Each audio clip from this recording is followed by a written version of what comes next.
Hello students, welcome eight genius mentor. बच्चे, हमने topic start किया हुआ था चैप्टर 1 और इसमें हम कुछ सेगमेंट इसके पूरे कर चुके हैं। तो आज की क्लास स्टार्ट करने से पहले एक बार 2 मिनट के लिए इसको थोड़ा रिवाइज करते हैं कि हमने पिछली क्लास में क्या पढ़ा था। लेक्चर 12 हमारा आज स्टार्ट होने वाला है और इससे पहले हम जो पढ़ चुके हैं पहले आप वो देखें 1-2 मिनट के लिए। लास्ट लेक्चर में हमने पढ़ा कि किस प्रकार महिलाओं ने अपने अधिकारों की डिमांड की। महिलाओं ने लगातार जब से फ्रांस की क्रांति हुई, फ्रेंच रेवोल्यूशन, उससे लेकर और बाद तक इन महिलाओं की भागीदारी प्रत्येक आंदोलन में रही। जितनी भी घटनाएं फ्रांस में चल रही थी फ्रेंच रेवोल्यूशन के बाद से, उन सभी में इन महिलाओं की भागीदारी लगातार बनी रही। अब सवाल यह था कि इन महिलाओं की जब इतनी भागीदारी है तो फिर इनको इतने राइट क्यों नहीं मिले, और जब लगातार महिलाओं को ये राइट नहीं मिले तो महिलाओं ने फिर अपने कुछ पॉलिटिकल क्लब्स बनाए जिनके द्वारा महिलाएं डिमांड करती थी। तो इन महिलाओं ने कुछ पॉलिटिकल क्लब्स बनाए थे, इसका जिक्र हम कर चुके हैं, और उनके द्वारा इन्होंने अपनी डिमांड रखी।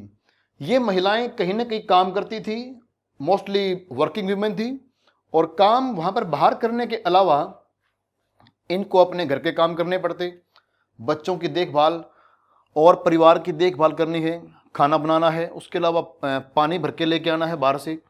तो ये सारे कामकाज ये महिलाएं करती थी।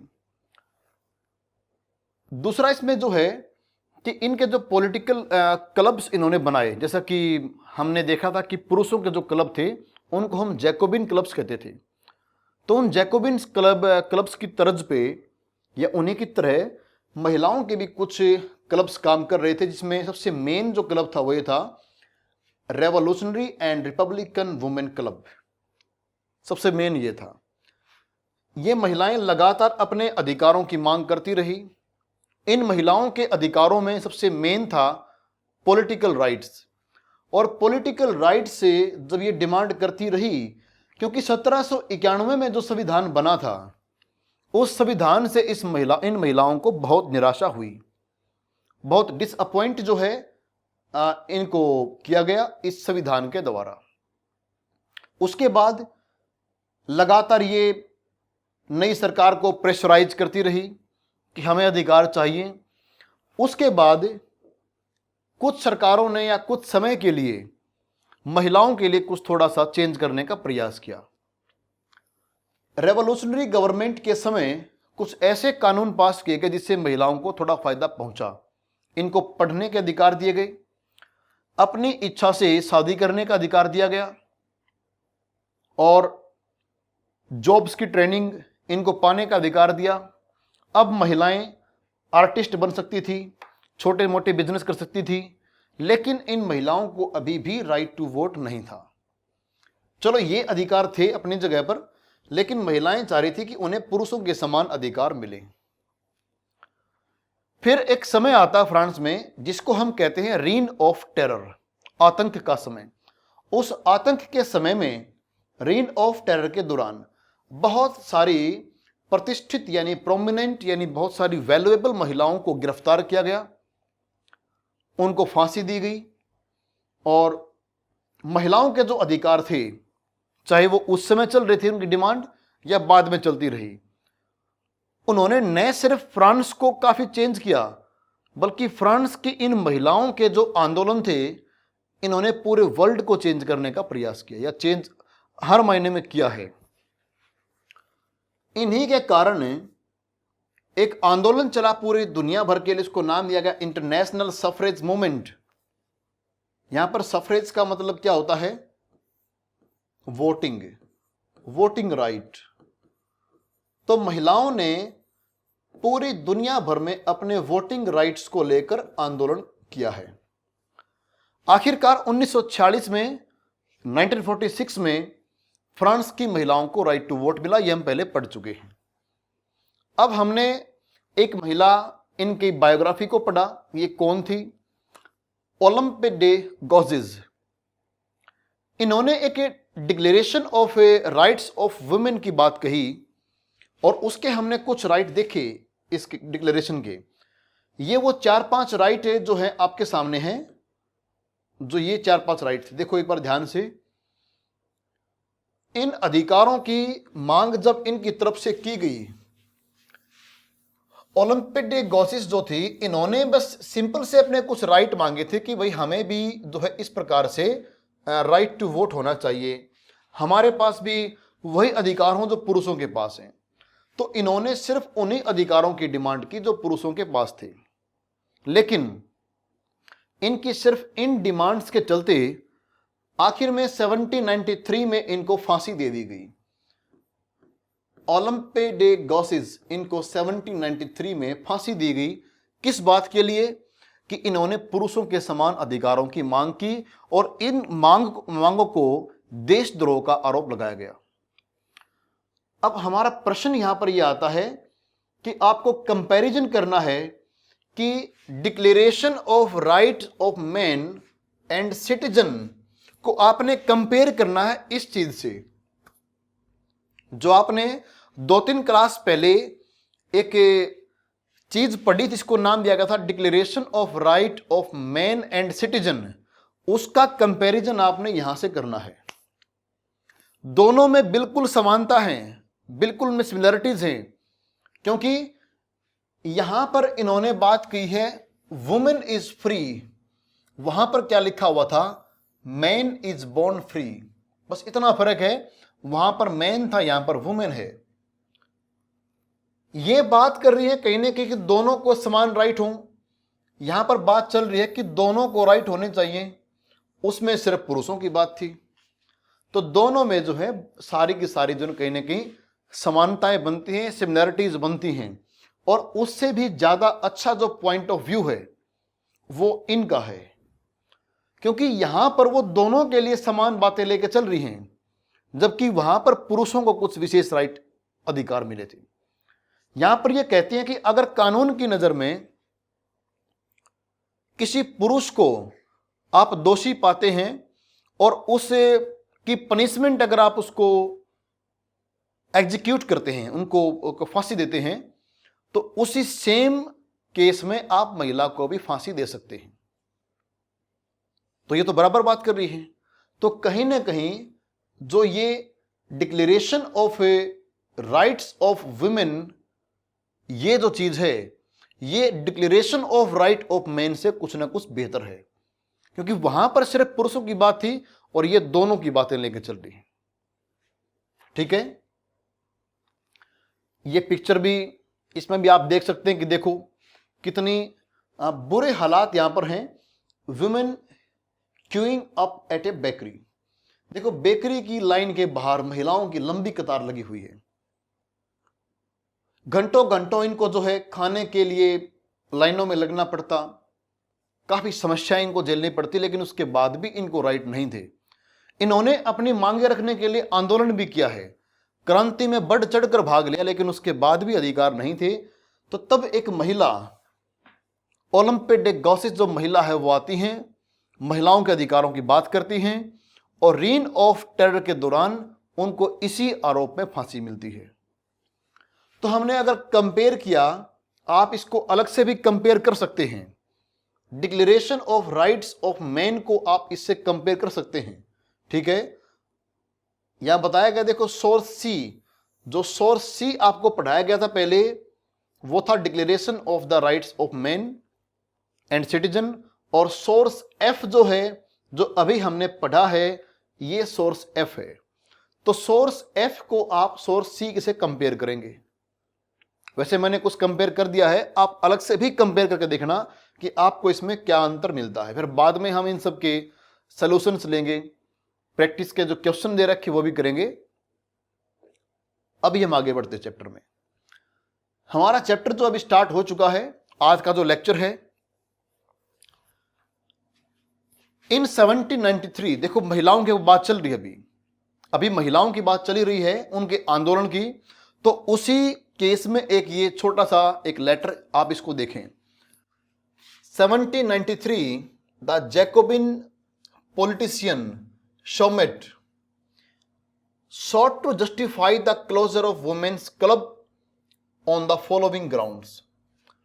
जैकोबिन सरकार में जो एक बड़ा नेता था, बड़ा पॉलिटिशियन है शॉमेट, ये शॉमेट क्या कहता है, मतलब जब महिलाओं के जब क्लबों को बंद किया गया और महिलाओं के जब अधिकार छीने जा रहे थे, उसको जस्टिफाई करते हुए ये व्यक्ति क्या कहता है, has nature entrusted domestic duties to man.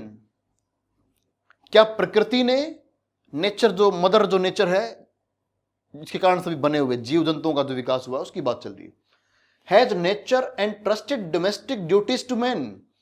क्या प्रकृति ने पुरुषों को घरेलू काम सौंपे हैं। Has she given us breast to nurture babies.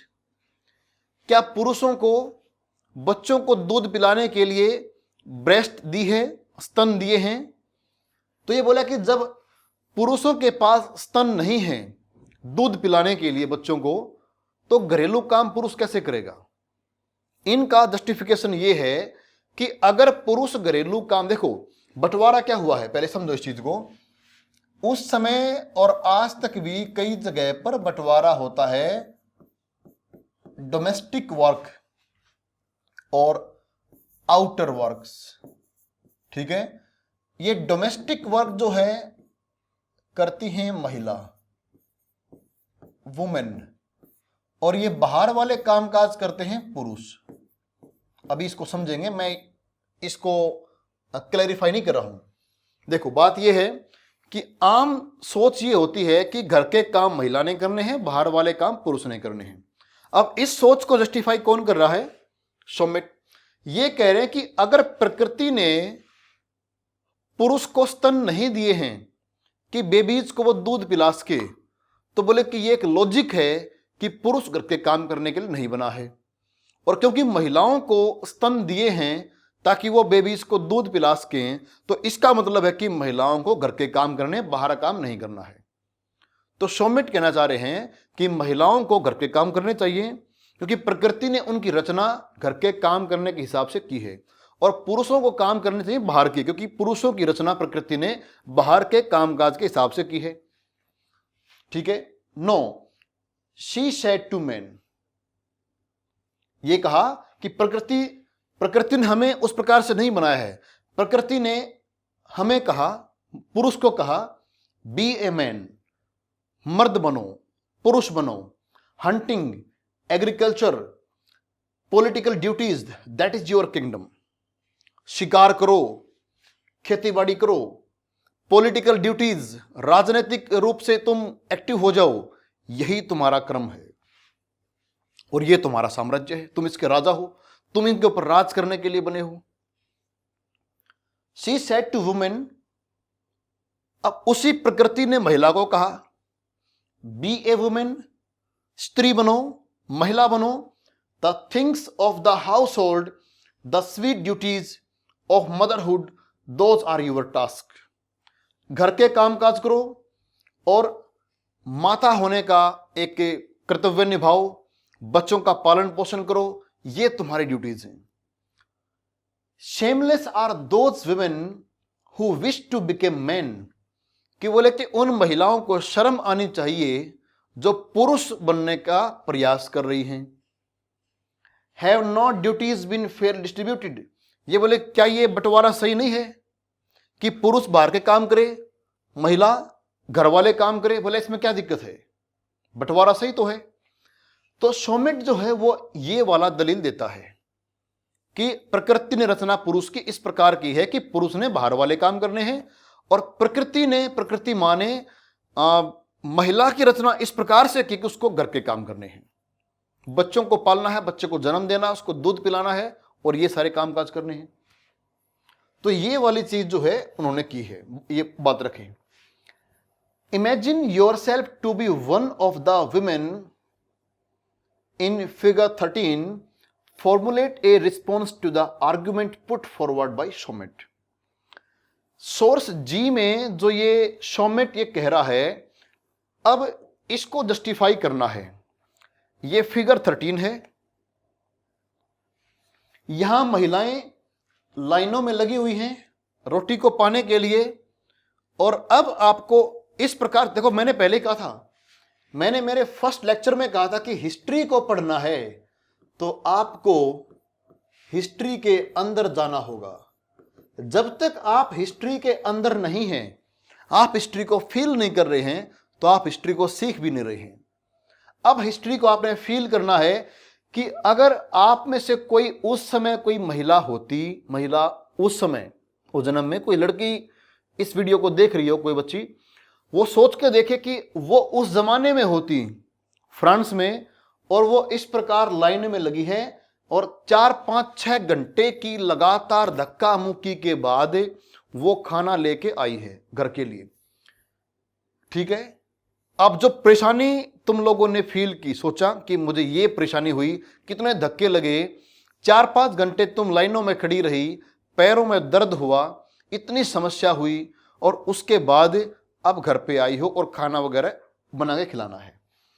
अब जरा इस बात को देखते हैं कि एक महिला का जो काम क्या है। देखो, ये था ये वाला का इस पे कि महिला को घर के काम करने चाहिए, घरेलू काम करने चाहिए। ठीक है, अगर महिला को घरेलू काम करने चाहिए तो फिर वो महिला बाहर से रोटी क्यों लेके आ रही है? तो शोमिट के अनुसार अगर महिला को सारे काम घरेलू करने चाहिए तो फिर तो बाहर लंबी लंबी लाइनों में रोटी लेके आना काम महिला का नहीं हुआ, फिर वो तो काम पुरुष का हुआ। अगर सारे काम घर वाले करने हैं, तो डोमेस्टिकली इसको सारा ही वर्क करना है, तो फिर वो बाहर धक्के क्यों खा रही लाइनों में? तो अगर वो बाहर से रोटी लेके आ रही है इतने घंटे लाइन में लग कर, तो इसका मतलब है कि शोमिट जो है अपनी ही बात पे क्लियर नहीं है। शोमिट कहता कि भाई महिला को घर में काम करने चाहिए। अगर तुम्हें लगता कि महिला को सारे काम घर में ही करने चाहिए, तो फिर ये रोटी लाने की जिम्मेदारी महिला के पास क्यों दे रखी? फिर पुरुष लेके आए। और अगर महिलाएं बाहर से रोटी लेके आ सकती हैं लंबी लंबी लाइनों में धक्का मुक्की करके, तो फिर ये स्टेटमेंट क्यों दी कि महिलाएं घर वाले ही काम करें? तो दोनों बातों में कहीं ना कहीं कॉन्ट्राडिक्शन है। ठीक है, तो शोमिट की बात से कितना सहमत होंगे वो आप लोग देखो। ठीक है, हम एक नया सेगमेंट पढ़ लेते हैं। एक सेगमेंट हमने कवर कर लिया कि महिलाओं का क्या कुछ रहा उस पूरी क्रांति के दौरान, उस पूरे पीरियड के दौरान।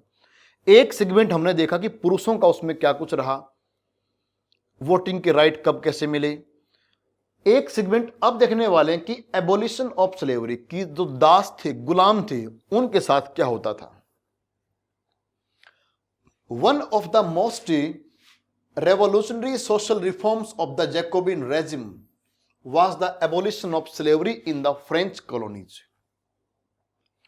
जैकोबिन्स के समय जो सरकार थी उसमें सबसे क्रांतिकारी जो कदम उठाया गया, रेजिम क्या होता है?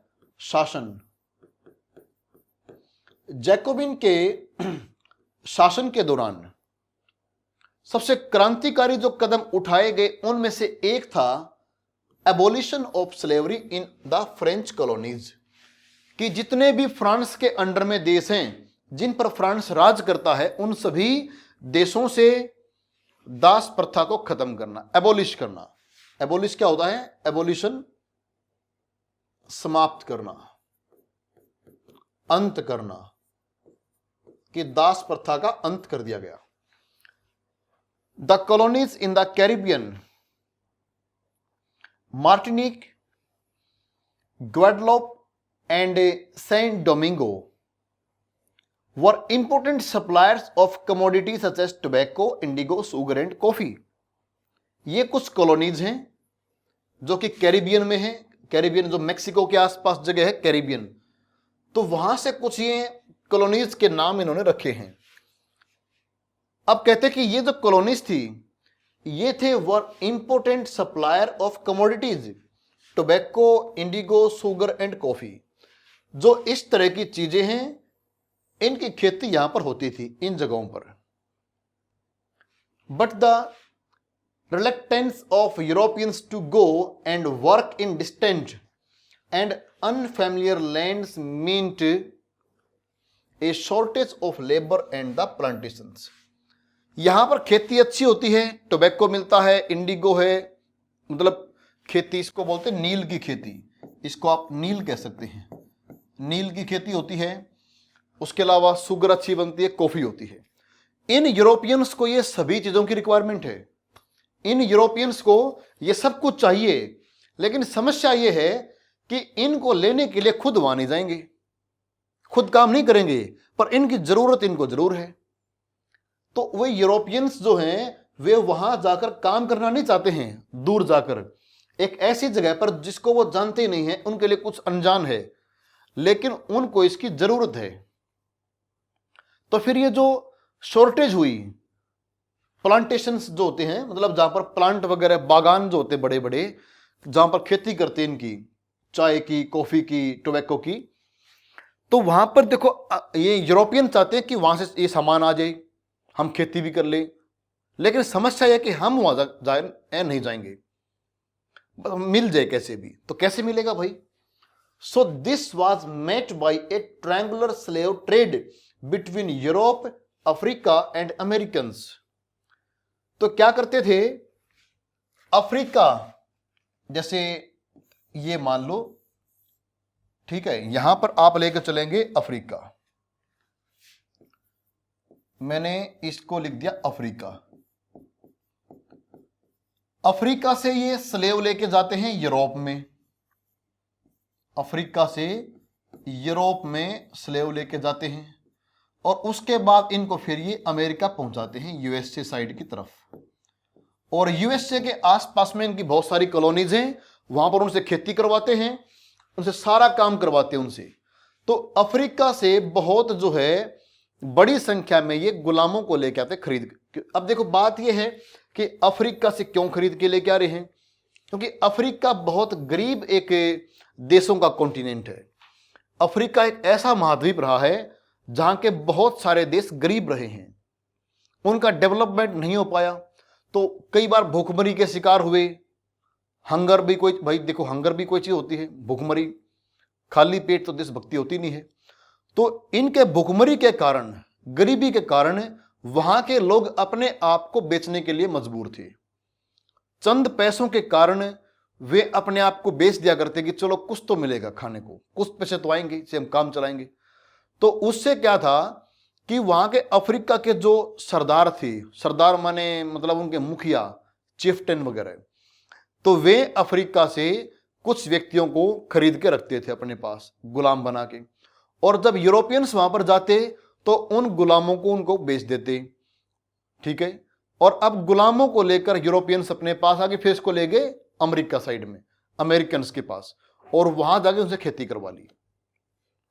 The slave trade begin in the 17th century. ये गुलामों को खरीदने के जो रिवाज थी, स्लेव ट्रेड, व्यक्तियों को गुलाम बना के खरीदना, ठीक है, ये 17th सेंचुरी में इसकी शुरुआत हुई। फ्रेंच मर्चेंट्स, जो फ्रांस के जो व्यापारी थे, French merchants sailed from the ports of Bordeaux या फिर Nantes to the African coast. ये यहां से जाते बोर्डोक्स से और अफ्रीका में जाकर वहां क्या करते, where they bought slaves from the local chieftains, जो वहां के लोकल बड़े व्यक्ति थे, चिफ्टन, मुखिया वगैरह, कबीले के कोई और वगैरह, तो उनसे ये इन गुलामों को खरीद के लेके आते, और वो सारा जो उनका लेन देन है वो यहां से चलता। बोर्डोक्स ये उनका सेंटर था, जिस तरह कोई शहर होता है ना, कोई सेंटर होता है, मुख्य शहर होते हैं जहां पर सारी एक्टिविटी होती है, तो सारी इनकी एक्टिविटी इस प्रकार यहां से रन होती। तो वहां से ये इनको खरीद कर लेके आते। Branded and shackled the slaves were packed tightly into ships for the 3-month long voyage across the Atlantic to the Caribbean।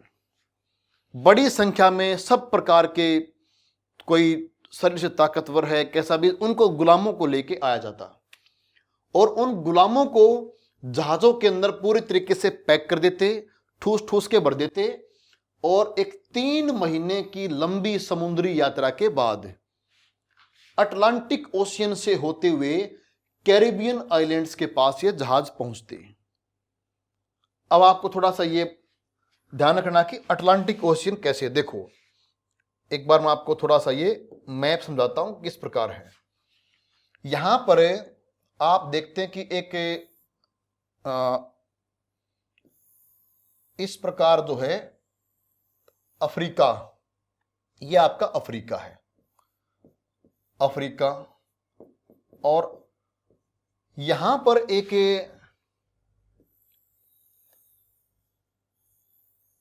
Continent है, इसको बोलते हैं साउथ अमेरिका, साउथ अमेरिका। इससे ऊपर एक कॉन्टिनेंट है जिसको बोलते हैं नॉर्थ अमेरिका। यहां पर एक कॉन्टिनेंट है जिसको बोलते हैं यूरोप, ये यूरोप है। इनके बीच में एक समुद्र है, एक ओशियन है जिसको कहते हैं अटलांटिक ओशियन, अटलांटिक ओशियन, ये है आपका अटलांटिक ओशियन, ठीक है। अफ्रीका से पहले यूरोप वाले क्या करते हैं, यहां से जाते, इनसे ये गुलाम खरीद कर लेके जाते यहां से, और फिर पहुंचते यहां पर। ये जो हिस्सा है मैं आपको दिखा रहा हूं, ये देखें इस प्रकार, ये हिस्सा जो है इस कलर में, इसको बोलते कैरिबियन आइलैंड्स, जहां पर वेस्ट इंडीज है, क्यूबा है। तो अटलांटिक ओशियन से होते हुए यहां से जब जाते ये अफ्रीका से, 3 महीने इनको यहां पर जाने में लगते हैं। Tightly packed tightly into ships for the 3 months long voyage. अब यहां पर देखो वॉयज का मतलब क्या था, वॉयज समुद्र की यात्रा को, आप समुद्र की जर्नी को आप वॉयज कहते हैं। जैसे मान लिया कि आप कहते कि भाई हम तो बस से गए, तो वो आपकी जर्नी है, ट्रेवल है, आप ट्रेवलिंग कर रहे हैं। अगर आप किसी धार्मिक स्थान पर जाते हैं, आप हरिद्वार गए या फिर आप अमरनाथ गए या किसी और स्थान पे गए, क्या नाम है आपका, कोई और धार्मिक स्थान मान लो, वहां पर गए, तो उसको आप कहते हैं कि हम गए पिलग्रिम, तो तुम कहलाते हो पिलग्रिम, श्रद्धालु कहलाते हो। जब धार्मिक यात्रा करते हैं उसको बोलते हैं पिलग्रिमेज, ठीक है। जब समुद्र से आप यात्रा करते हैं, सी जर्नी जो होती है, उसको वोयेज कहते हैं। तो मैं इसको लिखता हूं समुद्र यात्रा। तो इन वर्ड्स को समझते रहें, इसको आप समुद्र यात्रा भी कह सकते हैं, ठीक है। तो 3 महीने की लंबी समुद्री यात्रा के बाद अटलांटिक से होते हुए ये कहां पर पहुंचते, कैरिबियन आइलैंड के पास पहुंचते, ठीक है। और there they were sold to plantation owners. देखो यूरोप वालों ने क्या किया था, यूरोप के जब मर्चेंट यहां पर गए थे तो उन्होंने नॉर्थ अमेरिका में बहुत सारे प्लांट लगाए थे। प्लांट पता होगा ना, अमेरिका उस टाइम पे गुलाम था, याद है आपको, अमेरिका जो है गुलाम था अंग्रेजों का। और उसके आसपास में और भी कोई छोटे छोटे कंट्री हैं, इसके पास में आइलैंड हैं जहां पर अन्य यूरोपियन लोग वहां पर जाके सेटल हो चुके थे, फ्रांस वाले थे, कोई और भी पहुंच चुके थे। तो वे सारे यहां पर जाके खेती करवाते थे। अब खेती खुद इनको नहीं करनी है लेकिन पैसा कमाना है, तो खेती करवाते थे यहां से इन मजदूरों को ले जाकर अफ्रीका से वहां खरीदते उन व्यक्तियों को, और वहां पर जाकर जो ये जिन्होंने प्लांट लगा रखे हैं उनको बेच देते, ठीक है। There they were sold to plantation owners. The exploitation of slave labour made it possible to meet the growing demand in European market of sugar, coffee and indigo. जिस तरह से यूरोप में सुगर, कॉफी, इंडिगो, इसकी demand बढ़ती गई, इनकी demand बढ़ने के कारण उन गुलामों को उनके खेतों में, उनके प्लांट्स में बहुत ज्यादा काम करना पड़ता। जितनी डिमांड वहां से बढ़ती कि हमें इतना सामान चाहिए, अब उनसे और काम लेना पड़ेगा उन मजदूरों से, तो उनको खूब जो है कोड़े मारते, खूब उनको पीटते, उनको इतना टॉर्चर करते कि उनको जो है दिन में कई कई घंटे काम करना पड़ता, 18 से 20 घंटे जो है उनसे काम लेते। तो इसका मतलब है कि उनका जो स्लेव थे, गुलाम थे, उनका शोषण ये एक आम बात थी, क्योंकि जब तक उनको टॉर्चर नहीं करेंगे तो वो लगातार काम कैसे करेंगे, और जब तक वो लगातार काम नहीं करेंगे तो अच्छा प्रोडक्शन नहीं होगा, और जब तक अच्छा प्रोडक्शन नहीं होगा तब तक डिमांड को फुलफिल कैसे करेंगे। यूरोप से जो डिमांड आई है कि इसको हम इतना हमें सामान चाहिए, तो वो सामान तब निकलेगा ना जब यहां पर इनसे खूब सारा काम लिया जाएगा। अब आप सोच रहे होगे कि इनसे इतना काम लेने की जरूरत क्या थी, और स्लेव मंगवा लेते। तो भाई कौन ऐसा होगा व्यक्ति, इतना दयालु कौन था उस जमाने में कि इनसे मैं कम काम लूं। वो ये माना करते तो ये तो गुलाम हैं, स्लेव हैं। और जिस व्यक्ति को स्लेव मानते थे, दास मानते थे, ऐसी सोच थी उस जमाने में कि उनके तो राइट होते ही नहीं है, वे तो मनुष्य ही नहीं है, तो उनको तो वो ह्यूमन बीइंग भी नहीं मानते थे। तो इतना बुरा व्यवहार उनके साथ होता कि इसलिए जो है उनको टॉर्चर करते। Port cities like Bordeaux, Nantes on their economic prosperity to the flourishing slave trade। सिर्फ स्लेव ट्रेड के कारण, गुलामों को खरीदने बेचने के कारण ही ये शहर इतने डेवलप हो गए, ये यूरोपियन सिटी जो है इतने डेवलप हो चुके थे कि इनकी जो कामयाबी थी, इनकी जो पैसा था, अथाह पैसा इनके पास था। यहां पर इतने अमीर लोग रहते थे सिर्फ किसके चक्कर में कि वे लोग पैसा कहां से कमाते हैं, गुलामों को खरीदते हैं और आगे उनको गुलामों को बेचते हैं। तो उसके कारण जो है इनकी मुख्य कमाई होती थी। Throughout the 18th century there was little criticism of slavery in France. 18th century के दौरान बहुत कम ऐसा देखने को मिला फ्रांस में कि जब स्लेवरी को बुरा माना गया, वरना लोग ये मानते थे कि स्लेवरी तो कोई बुरी चीज है ही नहीं। मनुष्य को गुलाम बना के रखना, उसे कोड़े मार मार कर पशुओं से भी बदतर जिंदगी उसको देना, ये तो लोग बिल्कुल आम चीज मानते थे। The national assembly had long debates about whether the rights of men should be extended to all French subjects, including those in the colonies। जब नेशनल असेंबली के दिमाग में यह आया कि हमें क्या इन अधिकारों को सबको देना चाहिए, जब यहां पर यह बात उठी है कि डिक्लेरेशन ऑफ द राइट हुआ है, राइट ऑफ मैन, कि जो राइट्स ऑफ मैन हैं, पुरुषों के जो अधिकार हैं, क्या उन अधिकारों को सिर्फ हम फ्रांस के अंदर ही मानेंगे? जिन जगहों पर फ्रांस का राज है, जिन स्थानों पर फ्रांस राज करता है, क्या उसके व्यक्ति भी इन अधिकारों के अंदर नहीं आने चाहिए?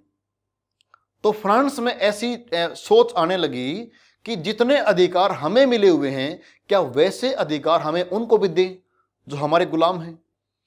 But it did not pass any laws. ये नेशनल असेंबली इस प्रकार के कानून को पास नहीं कर पाई कि हमारे अंडर में जो लोग रहते हैं उनको भी इक्वल ट्रीटमेंट मिलना चाहिए। ये बिल पास नहीं हो सका। कारण क्या था? Fearing opposition from the businessman whose income depended on the slave trade. डर इस बात का था कि नेशनल असेंबली को यह डर था कि जो बड़े बड़े बिजनेसमैन हैं, जिनकी इनकम स्लेव ट्रेड से आती है, जो बिजनेस करते हैं गुलामों को खरीदने का और बेचने का, और इसी कारण वो अमीर आदमी हैं क्योंकि वो इससे पैसा कमा रहे हैं। और आपको पता होगा जो ये नेशनल असेंबली बनी थी, इसमें अमीरों को ही मौका मिला था। तो नेशनल असेंबली को ये डर हो गया कि हमारे अंदर बहुत सारे जो अमीर व्यक्ति बैठे हैं, तो ये बिल को पास नहीं होने देंगे, क्योंकि इनकी इनकम का सोर्स वही है जिसके लिए हम कानून पास करने जा रहे हैं। It was finally the convention which in 1794 legislated to free all slave in the French overseas possessions। फिर बाद में आपको पता है कि जो असेंबली थी, इलेक्शन के बाद जो नई बनी, उसको कन्वेंशन बोला गया था। इस कन्वेंशन ने 1794 में कानून पास किया कि फ्रांस जहां जहां पर राज करता है, उन सभी क्षेत्रों को गुलाम रखने का अधिकार नहीं है। उन सभी जगह पर फ्रांस वाले किसी को भी गुलाम नहीं बनाएंगे। कदम बड़ा अच्छा था ये। This however turn out to be a short term measure. लेकिन ये जो इतना अच्छा जो कानून पास किया है, ये शॉर्ट टर्म के लिए रह पाया। मुश्किल से 10 साल रह पाया ये, क्योंकि 10 साल के बाद एक व्यक्ति आया जिसका नाम था नेपोलियन, उसने इस स्लेवरी को दोबारा से लागू कर दिया। तो नेपोलियन ने इसको दोबारा से लागू किया, इसलिए हम कह सकते हैं कि ये जो है एक शॉर्ट टर्म का इंप्रूवमेंट साबित हुआ। लेकिन कम से कम फ्रांस ने इतना पहले इसके बारे में बात तो की। जब यूरोपियन नेशंस जो है उसमें बात ही नहीं करते इसके बारे में, कम से कम उस जमाने में फ्रांस ने इसको एक लिए कदम तो उठाया। हालांकि 10 साल बाद या 10 साल के अंदर नेपोलियन के द्वारा इसको दोबारा शुरू कर दिया गया, लेकिन कम से कम ये आइडिया तो आया कि हम ऐसा कर सकते हैं। Plantation owners understood their freedom as including the right to enslave African negroes in pursuit of their economic interest. जो प्लांटेशन के जो मालिक थे, बागानों के जो मालिक थे, जहां पर वो खेती करवाते थे, वे इस बात को समझ गए थे कि उनकी जो आजादी है, ऑनर्स की जो आजादी है, जिसमें उसके अंदर यह भी आता है राइट टू एनस्लेव। मतलब वो ये मानते थे कि हमारे अधिकारों में यह अधिकार भी है कि हम औरों को गुलाम बनाए। अफ्रीकन निग्रोज, निग्रो, देखो निग्रो जो शब्द है, अफ्रीका के जो व्यक्ति हैं उनको गलत तरीके से, उनको डेरोगेटरी टर्म में उनको निग्रो कहते हैं। तो निग्रो बच्चे यूज नहीं करना है, मैं ये नहीं कहता कि आप निग्रो यूज करेंगे वर्ड किसी के लिए। अफ्रीकन्स को निग्रो बोलना उनका अपमान है। जिस प्रकार पहले यूरोप वाले इंडियंस को बोला करते कि इंडिया तो सपेरों का देश है, इंडिया में तो सारे सपेरे हैं, बाबे हैं, इस प्रकार का देश माना करते, इंडिया में तो भूखे नंगे लोग हैं, कुछ और बोला करते इस प्रकार का। तो वो हमारे लिए डेरोगेटरी है। कुछ और टर्म होती हैं डेरोगेटरी, मतलब कि अपमानजनक है। तो ये निग्रो जो शब्द था, ये यूरोप वाले अफ्रीका वालों को बदनाम करने के लिए बोलते थे कि तुम निग्रो हो, तुम बहुत ही घटिया किस्म के हो, इसका मतलब ये होता है। तो ये यूज नहीं करना टर्म ये। तो ये फ्रांस वाले क्या सोचते हैं, प्लांटेशन करने वाले ओनर, कि हमारे अधिकारों में ये अधिकार भी है कि हम अफ्रीकन निग्रोज को गुलाम बना के रखें, क्योंकि जितना उनको गुलाम बनाएंगे उतना हमारा इकोनॉमिकली फायदा है। Slavery was finally एबोलिश्ड in French colonies इन 1848। आखिर में जो है 1848 में फ्रांस की जितनी भी कॉलोनी थी जहां पर उसका राज था, उन सब में खत्म कर दी गई। चलो, अंत भला सब भला, ठीक तो हुआ बाद में। अब आप इस चीज को देखें, इस पिक्चर को। ये वर्ड मैंने बता दिया आपको। निग्रो क्या होता है? A term use for the indigenous people of Africa south of the Sahara. Sahara तो डेजर्ट है, उसके दक्षिण में, उसके साउथ में जो अफ्रीका है, उनके लोगों को डेरोगेटरी टर्म के रूप में जो है ये इस्तेमाल करते थे, उनको गलत तरीके से बोलते थे। ठीक है। एक शब्द यहां पर आएगा इमेनिस्पेशन। इसका मतलब होता है द एक्ट ऑफ फ्रीइंग। देखो, द इमेनिस्पेशन ऑफ स्लेव्स, ये कह रहे कि गुलामों को फ्री करना। इस पिक्चर में देखो, this print of 1794 describes the emancipation of slaves. The tricolour banner on top carries the slogan the rights of man. देखो यहां पर जो लिखा हुआ है, वो इन्होंने क्या लिखा हुआ है, बैनर जो है ये ट्राई कलर का, देखो इस पे ब्लू है, व्हाइट है, रेड है। आपको याद है जो ये ट्राई कलर था, ये देखो तीन यहां पर आपको रंग दिखाई दे रहे हैं, ये तीन रंग है, ब्लू, व्हाइट एंड रेड। ये था फ्रांस का नेशनल कलर थे, तीनों फ्रांस के राष्ट्रीय रंग कहलाते हैं। तो यहां पर ये गुलाम आपको दिख रहे हैं, दो गुलाम हैं और दो ये फ्रांस के व्यक्ति हैं। द इंस्क्रिप्शन बिलो रीड्स, ये देखो यहां पर जो लिखा हुआ है, इसका मतलब है the freedom of the unfree. ठीक है। A French women prepares to civilise the African and American Indian slaves by giving them European clothes to wear. America के जो स्थानीय मूल निवासी थे, जो अफ्रीका के जो क्या नाम है, अमेरिका के जो असली लोग थे, ओरिजिनल जो वहां पे रहते, पहले से रहते आए हैं, उनको बोलते रेड इंडियन। तो इस पिक्चर में आप रेड इंडियन को भी देख रहे हैं और इस पिक्चर में आप एक अफ्रीकन को भी देख रहे हैं। तो ये जो व्यक्ति हैं, ये इन दोनों को गुलामी से मुक्त कर रहे हैं। और कैसे मुक्त कर रहे हैं? बोले कि तुम ये यूरोपियन ड्रेस पहन लोगे तो तुम अपने आप को इंप्रूव कर लोगे। बोले तुम असभ्य लोग हो, तुम अनसिविलाइज्ड हो। अगर तुम्हें सिविलाइज्ड होना है तो तुम्हें हमारी तरह की ड्रेस पहननी होगी, हमारी तरह के जो कपड़े हैं वो पहनने होंगे। देखो ये महिला कपड़े लिए हुए है, ये रही। तो इनका मतलब क्या है, इनकी सोच इतनी छोटी है, इनका मानना है कि कपड़ों से ही कोई व्यक्ति मॉडर्न और सिविलाइज्ड होता है। कपड़ों से ही कोई व्यक्ति को, ये मानते हैं, आजकल सच्चाई बन चुकी है ये। कपड़े से आप किसी व्यक्ति की पर्सनालिटी को जांचते हैं। एक बहुत बड़ी भीड़ है, चलो मान लिया कोई 15-20 व्यक्ति खड़े हैं, उन 15-20 में कुछ सिंपल पैंट शर्ट्स डाले हुए हैं, कोई टाई कोट पैंट पहने हुए हैं, और कोई जो है सिंपल कपड़ों में खड़ा है, पायजामा डाला हुआ है, चप्पल नीचे पहनी हुई है, क्या पता वो नंगे पैर भी हो। और हमें अगर किसी बच्चे को ये कहना हो कि जाओ वहां से एक उस जेंटलमैन को बुला के लेके आओ, उनमें जो जेंटलमैन है उसको लेके आओ, तो मोस्टली क्या करेंगे, जो टाई लगाए हुए है, जो सूट पहने हुए है, उसको बोलेंगे कि आपको बुलाया है। अब जेंटलमैन की परिभाषा हमारे दिमाग में यह बन चुकी है कि जेंटलमैन वो होता है जिसके अच्छे कपड़े होते हैं। तो वही ये सोच यहां से आई है।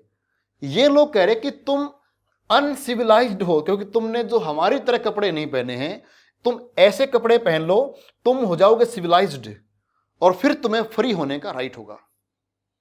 क्या यह बात सही है कि कपड़ों से हम किसी को यह जांचते हैं कि तुम असभ्य हो, तुम सभ्य हो, तुम जेंटलमैन हो और तुम जेंटलमैन नहीं हो? तो कपड़ों से ही जो है काफी लोग इस बात को जांचते हैं, जो कि टोटली गलत है। अब इसमें हमने ये एक्टिविटी हमने कर ली कि यहां पर जो दिखाया हुआ है वो हम कर चुके हैं, ठीक है।